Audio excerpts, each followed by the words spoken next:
Merci, Monsieur le Secrétaire Général, pour la parole. Voilà. Il a d'autres activités et principalement, on va développer ce qui avait pour objectif, qui a pour objectif principal d'aider à renforcer surtout mais aussi l'inclusion des aspects d'équité de vaccination. Puis, 3, il a consortium saisine au niveau Novelty qui a la population. Donc, ouais, moi c'est docteur Arsène Bassombelo. Je suis le médecin-chef des zones de Alifafo dans la division provinciale. Ici à Kinshasa, nous sommes venus participer à un atelier concernant la vaccination parce qu'au niveau national, ils ont constaté qu'il y a eu un problème au niveau des zones de santé par rapport aux zéro doses. Donc, il y a eu beaucoup d'enfants non atteints qu'on n'a pas pu les récupérer. C'est la raison pour laquelle on nous a invités pour participer à cet atelier. Pour moi, je suis très content parce que c'est la toute première fois d'assister dans des assises pareilles.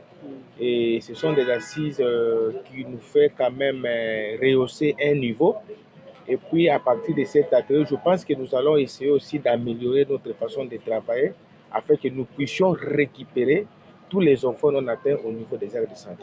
D'ailleurs, si la population congolaise estime qu'il y a un danger par rapport au vaccin, ça c'est faux. Parce qu'avec les vaccins, nous ne payons rien.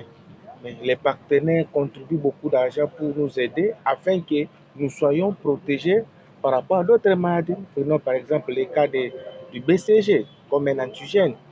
Et qu'aujourd'hui, nos familles ne peuvent pas avoir l'argent pour vacciner nos enfants. Mais avec les BCG, et ça peut protéger les enfants contre la tuberculose.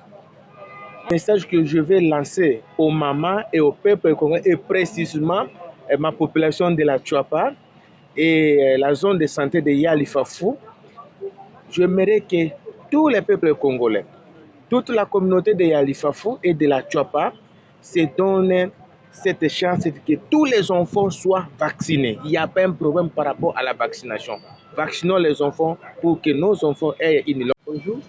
Bonjour. Vous pouvez vous présenter? Oui, c'est Dr Pacifique Kanko. Je suis le médecin-chef d'antenne PEV, dans le programme de vaccination dans la province du Haut-Lomami, antenne PEV de Kabongo-Diane. En fait, c'est un atelier appelé Atelier Dialogue National sur les fonds accélérateurs de l'équité dans le cadre de la vaccination. C'est appuyé par Gavi, qui se charge de la vaccination et des vaccins, appuyant le gouvernement de notre pays. Il y a plusieurs autres partenaires qui interviennent dans le cadre de la vaccination, notamment UNICEF, OMS, la Fondation Bill et Melinda Gates. L'objectif, c'est que on voudrait que la vaccination puisse atteindre tous les enfants. Et au vu de la situation que nous courons ces derniers temps, avec les difficultés que nous avons dans notre pays, il y a quelques enfants qui restaient non vaccinés. Alors on souhaite qu'un enfant, avant d'avoir l'âge d'1 an, devrait avoir tous les vaccins nécessaires par rapport à son âge.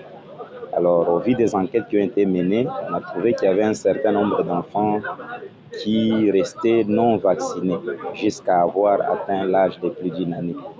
Il y en a d'autres qui, bien qu'ayant commencé, n'ont pas encore su avoir tous les vaccins qu'il fallait dans cet âge-là. C'est ainsi qu'on voudrait qu'on puisse réfléchir dans ce cadre. Qu'est-ce qu'il faudrait mettre sur pied comme stratégie pour permettre à ce que la vaccination atteigne tous les enfants là où ils sont et qu'aucun ne puisse rester derrière non vacciné. Alors, il y a des populations effectivement qui sont défavorisées, il y a des populations qui n'accèdent pas facilement à cette vaccination-là ou qui ne l'ont jamais du tout reçue. Comment faire pour que ceux-là puissent bénéficier de la vaccination? C'est au fait dans ce cadre-là qu'on est là pour réfléchir avec les fonds qu'on aura, comment on pourra les utiliser avec des stratégies innovantes pour y arriver. La vaccination, c'est parmi les interventions, ou pourquoi pas l'intervention qui est le plus rentable, donc le plus bénéfique. Et la vaccination ici, c'est au fait une intervention pour prévenir la maladie.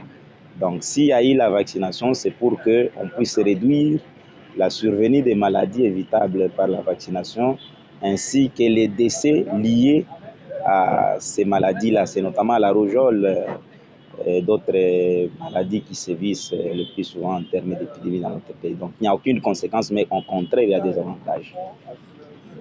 Oui, moi je suis docteur Joël Bompongo, je suis vaccinologue. Je travaille, mon organisation c'est GSI, donc Johnson Hall, mais je travaille pour le projet américain MRIGHT. Donc c'est un projet du renforcement de la vaccination financé par l'USAID.